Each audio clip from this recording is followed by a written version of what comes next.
بسم اللہ الرحمن الرحیم۔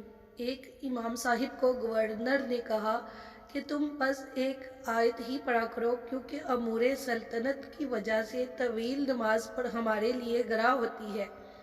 اس حکم کے فوری بعد مغرب کی نماز کا وقت ہوا۔ نماز میں امام نے پہلی رکعت میں سورہ فاتحہ کے بعد آیت پڑھی، وَقَالُوا رَبَّنَا إِنَّا أَطَعْنَا سَادَتَنَا وَكُبَرَانَا فَأَضَلُّونَا السَّبِيلَ۔ سورہ احزاب آیت نمبر 67۔ ترجمہ: اور وہ کہیں گے کہ اے ہمارے رب، ہم نے بات مانی اپنے سرداروں کی اور بڑوں کی، تو انہوں نے ہمیں رستے سے بھٹکا دیا۔ اور اگلی رکعت میں سورہ فاتحہ کے بعد سورہ احزاب کی اگلی آیت پڑھی، رَبَّنَا آتِهِمْ ضِعْفَيْنِ مِنَ الْعَذَابِ وَالْعَنْهُمْ لَعْنًا كَبِيرًا۔ ترجمہ: اے ہمارے رب، تو دے ان کو عذاب دگنا اور لعنت کر ان پر بڑی لعنت۔